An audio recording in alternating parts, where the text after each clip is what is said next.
జై Sriram. How are you all? ఎలా ఉన్నారండి అందరూ? నేను బాగున్నాను. మీ అందరూ కూడా బాగున్నారని, ఇంకా చాలా బాగుండాలని మనస్ఫూర్తిగా కోరుకుంటున్నాను. ఈరోజు దసరా పండుగ 4వ రోజుకి వచ్చామండి అప్పుడేను. సో ఈసారి ఒక స్పెషాలిటీ ఉంది మన దసరా పండుగలో. అండ్ ప్రత్యేకంగా ఈ రోజుకి అదే మీ అందరికీ నాకు తెలిసింది కొంచెం మీతో షేర్ చేసుకుందామని ఈ వీడియో చేస్తున్నాను. ప్రతి 10 సంవత్సరాలకి ఒకసారి ఒక అధిక రోజు వస్తుందట. ఒక రోజు అధికంగా మన నవరాత్రుల్లో వస్తుంది. సో ఈసారి అలాగ మనకి 9 రాత్రులు కాకుండా 10 రాత్రులు 11 దినాల కిందగా వచ్చింది. అవి ఎందుకు వస్తాయంటే అధిక మాసాలు ఇవన్నీ కలిపి అలా వస్తాయట. అలా అధికంగా వచ్చిన ఏదైనా కూడా చాలా శుభప్రదం, మంగళప్రదంగా ఉంటుందిటండి.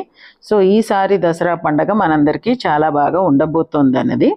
సో ఇలా అధికంగా వచ్చినప్పుడు 4వ రోజు నాడు కాత్యాయని అమ్మవారిని మనము పూజించుకుంటాం అన్నమాట. సో ఈరోజు కాత్యాయని అమ్మవారి అవతారంగా మనం కొలుచుకోవాలి. ఈ అమ్మవారు అసలు ఏంటి ఈవిడ గురించి అంటే, ఈ అమ్మవారు కాత్య అనే ఒక మహర్షి ఆయనకి ఆడపిల్లగా జన్మించి ఆయనకి వరాలని ప్రసాదించింది అనమాట. రాక్షసుల్ని చంపాలని కూడా ఆయన కోరుకున్నారట.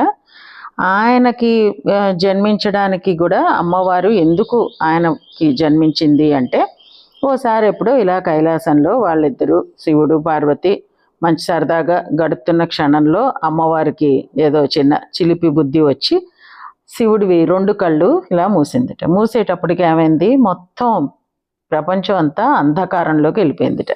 ఎందుకంటే శివుడి 2 కళ్ళలో ఓ కన్ను చంద్రుడు, ఓ కన్ను సూర్యుడు. సో వెలుగు వచ్చేవి 2 మూసిపోయేటప్పటికి అలా అయింది. అయ్యో పొరపాటు అయింది. ఇప్పుడు ఈ తప్పుని నేను ప్రాయశ్చిత్తం చేసుకోవడానికి భూలోకానికి వెళ్ళి తపస్సు చేసుకుంటాను అని అంటే, అప్పుడు శివుడు అమ్మవారికి చెప్పింది, ఆ కాత్య మహర్షి నిన్ను వాళ్ళ ఇంట్లో పుట్టాలి అని ఎప్పటి నుంచో తపస్సు చేస్తున్నారు. సో నువ్వు అక్కడ పుట్టి ఒక 8 సంవత్సరాలు వాళ్ళ ఇంట్లో పెరిగి, ఆ తర్వాత నువ్వు చేసిన ఈ తప్పుకి ప్రాయశ్చిత్తంగా నువ్వు తపస్సు చేసుకోవడానికి వెళ్ళొచ్చు అని చెప్పి శివుడు ఆజ్ఞ ఇస్తే, అప్పుడు ఈయన తపస్సు చేసుకుంటుంటే అక్కడ దొరికింది ఆడపిల్ల రూపంలో. ఆయన తన తపశ్శక్తితో చూసి, ఓహో ఈవిడ అమ్మవారు అని చెప్పి ఇంటికి తీసుకెళ్ళి పెంచుకున్నారు. అలా తర్వాత ఆవిడ రాక్షస సంహారం కూడా చేశారనమాట. ఈ అమ్మవారిది ఇంకొకటి ఉందండి, కాత్యాయని అమ్మవారిది వ్రతం అని కూడా ఉంటుంది. ఇది పెళ్ళిళ్ళు ఆలస్యమైన వాళ్ళు, కుజదోషం ఉన్నవాళ్ళు, పిల్లలు పుట్టడం ఆలస్యమైన వాళ్ళు, వీళ్ళందరూ కూడా కాత్యాయని వ్రతం చేసుకుంటే చాలా తొందరలో వాళ్ళకి ఇవి ఆపద ఏదైతే ఉందో తొలగి వాళ్ళకి పిల్లలు పుట్టడం, లేకపోతే పెళ్ళిళ్ళు అవడం, లేకపోతే పెళ్ళి అయిన తర్వాత భార్యాభర్తల మధ్యలో గొడవలు అయ్యి డైవర్సుల వరకు వెళ్ళిపోయే కేసులు కూడా ఈ కాత్యాయని వ్రతం చేసుకోవడం వలన మళ్ళీ వాళ్ళిద్దరూ అన్యోన్యంగా భార్యాభర్త కలిసి ఉంటారు అన్నది కూడా ఒక ఇది.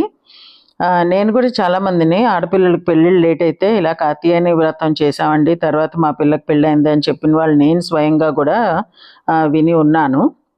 సో మంగళ ఇది కూడా మన కుజ దోషం ఒకటే కాకుండా మంగళ కూడా అప్పుడప్పుడు మన జాతకాల్లో సరిగ్గా లేకపోతే దానికి కూడా ఇది చాలా బాగా పనికొస్తుందిట. నెక్స్ట్ కాత్యాయని అమ్మవారు చాలా చాలా పవర్ఫుల్ అట. ఆవిడ నామం తలుచుకోవడమే అసలు చాలా అదృష్టము అని చెప్పి అంటూ ఉంటారు. మనం ఏంటంటే గుళ్ళలో ఎక్కువ కాత్యాయని అమ్మవారి రూపాలు మనం చూడము, బట్ పార్వతీ అమ్మవారే ఆ విధంగా మళ్ళీ పుట్టారు కాబట్టి మనం కాత్యాయని అమ్మవారిని ఏమి తక్కువ అంచనా వేయడానికి వీల్లేదు. ఆవిడ కూడా ఆ పార్వతీ అమ్మవారి అంశే. సో అందుకని మనం ఈరోజు కాత్యాయని అమ్మవారిని పూజించుకోవడం మంచిది. యాక్చువల్లీ ఈవిడికి నైవేద్యంగా అప్పాలు పెట్టాలటండి, అంటే బెల్లంతో చేసిన అప్పాలు, బట్ అందులో ఒక చిటికెడు ఉప్పు వేయాలట. నెక్స్ట్ యాక్చువల్లీ ఆవిడకి ఇష్టమైన రంగు ఎరుపేనటండి. ఎర్ర రంగు చీర కట్టిస్తే మంచిది అన్నట్టుగానే చెప్తున్నారు. సో ఎవరి వీలుని బట్టి వాళ్ళు చేసుకోవచ్చు. మనం ఎర్ర చీర ఇంకొక అమ్మవారు ఎవరికో ఆల్రెడీ మనం ఆలోచించి పెట్టుకుని ఉన్నాం కాబట్టి మేము మా కాలనీలో అయితే ఇవాళ అమ్మవారికి నీలం రంగు చీర కట్టిస్తున్నాం అనమాట. సో అందరూ కూడా కాత్యాయని అమ్మవారి పూజలు చేసుకుని ఈరోజు వాళ్ళ కోరికలు ఏమున్నా సరే చక్కగా అమ్మవారి ముందు పెట్టి మళ్ళీ దాని నుంచి వాళ్ళకి మంచి రిజల్ట్ వస్తుందని అనుకుంటూ చేయాలి. ఏ పని చేసినా మనం నమ్మకంగా చేయాలి. ఇవాళ మనం ఇది చేసాం కాబట్టి దీని రిజల్ట్ మనకి 200% బాగా ఉంటుంది అనే ఆలోచనతో చేస్తే తప్పకుండా మనకి రిజల్ట్ అయితే మంచిగానే ఉంటుంది. ఈ అమ్మవారిని ప్రార్థించడానికి ఒక చిన్న మంత్రం కూడా ఉందండి, మనందరికీ తెలిసిందే అది. అదేంటి అంటే సర్వమంగళ మాంగళ్యే శివే సర్వార్థ సాధికే శరణ్యే త్రయంబకే దేవి నారాయణి నమోస్తుతే. ఈ మంత్రాన్ని ఈరోజు మొత్తం ఎన్నిసార్లు చెప్పుకుంటే అంత మంచి మన జీవితాల్లో జరుగుతుంది ఖచ్చితంగా అని చెప్తున్నారండి పెద్దలు. సో ఈ మంత్రం 2 లైన్లే అని అనుకోవద్దు, చాలా పవర్ఫుల్. ఈ మంత్రాన్ని తప్పకుండా అందరూ జపించండి. నేను కూడా జపించడానికి ట్రై చేస్తున్నాను. సో ఇదండి ఈరోజు మా వీడియో. మీ అందరికీ నచ్చింది అనుకుంటా. నచ్చితే please like, share, comment, hype and subscribe to my channel Varahi World. Signing off for today folks. Jai Hind.